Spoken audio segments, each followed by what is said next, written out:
Hey guys, thanks for joining me. And if you like what you see, please subscribe.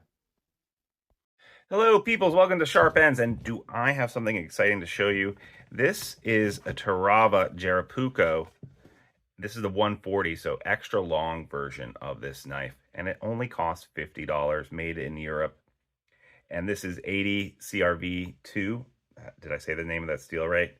Um, Absolutely phenomenal. And you might be asking yourself, but Paul, why didn't you do an unboxing? Well, I did do an unboxing of this knife and I recorded it, and then I apparently deleted that and never posted it. So this is a second impressions video. It's not my final review, but I did want to share that I have been using this knife a lot and abusing it. And I wanted to talk about my second impressions of this knife, but not necessarily a review of this knife.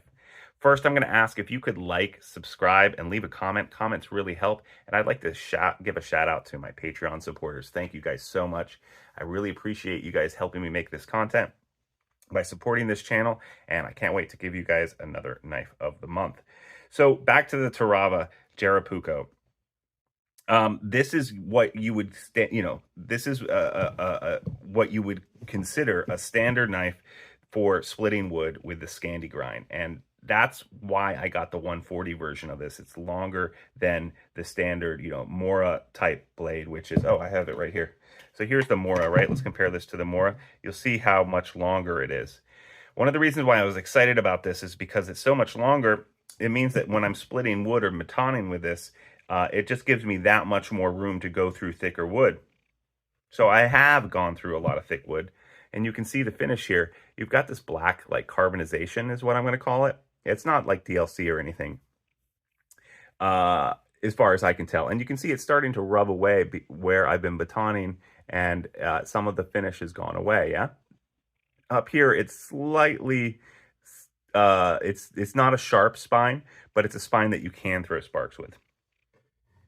So 80 CRV2, I'm sorry if I'm messing up the name of that steel, was a steel that I was very curious about. And I actually saw this knife on Cedric Canada's channel.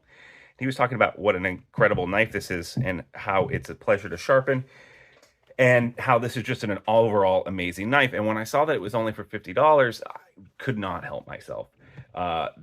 This cost extra. I can't remember how much it cost. I think it was like $35, $40, something like that.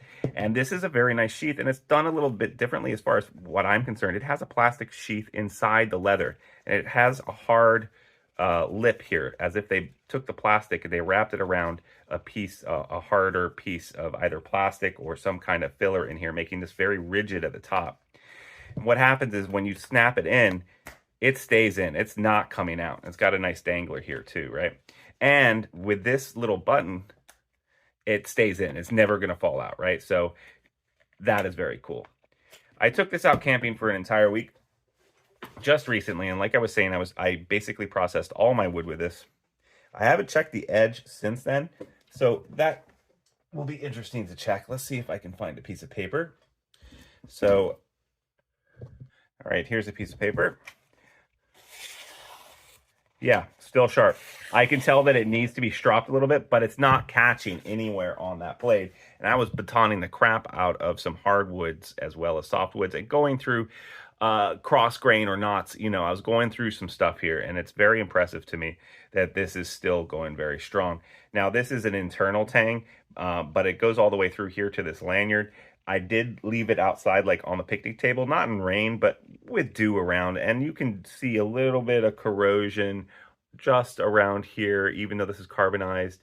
Just a little bit of corrosion, but it's, that's what you would expect for high carbon steel like this.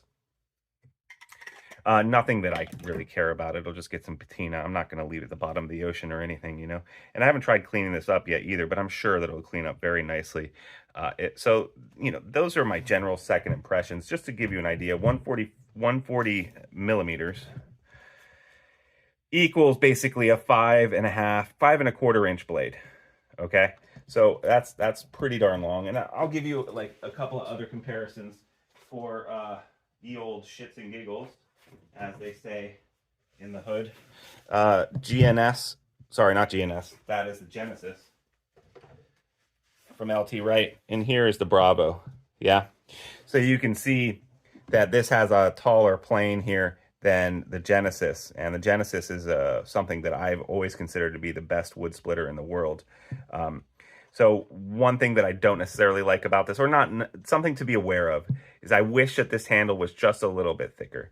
I like my Scandi knives and my batoning knives to have a nice thick workman's handle, is it feels better in the hand when you're batoning. This is just a little bit too narrow for me. It's not a deal breaker. It still feels fine. And this plastic material isn't, it's just plastic material. But for a $50 knife, that's what you're going to get. The Mora has two different kinds of plastic. It has this grippy plastic on top, which is really nice, and then it has a slicker one here, but it's still chunky, and it fills in the palm of my hand really nicely. This is fine, but I just wish it was just a little bit thicker right in here. And the grippiness, it is definitely grippy. It's not going to slip out of your hand. It's not aggressively grippy, but absolutely fine. It's not going to slip out of your hand if your hand's a little bit wet. So those are my second impressions, because I was an idiot and deleted my first impressions video. I will do a full review of this later, but right now I can tell you I think this is an amazing deal. It was shipped from Europe. It took about 2 or 3 weeks to get here. And then when all was said and done, including the sheath and the shipping from Europe, this cost $100. So you could get the knife by itself without the sheath for, I'm going to guess, around $60 with the shipping. But again, a total steal. I think that this is going to definitely get a good final review. And if you want to, there's a link down below to their website. Check it out. Thank you so much, guys. Please like, subscribe, and leave a comment. It really helps out the channel. And if you would like to get a chance to win a knife every month and help make this content possible, follow the link down below for Patreon for $3 a month. Thank you so much, guys. I really appreciate you guys being here with me, and I'll see you next time on Sharp Ends. Bye-bye now.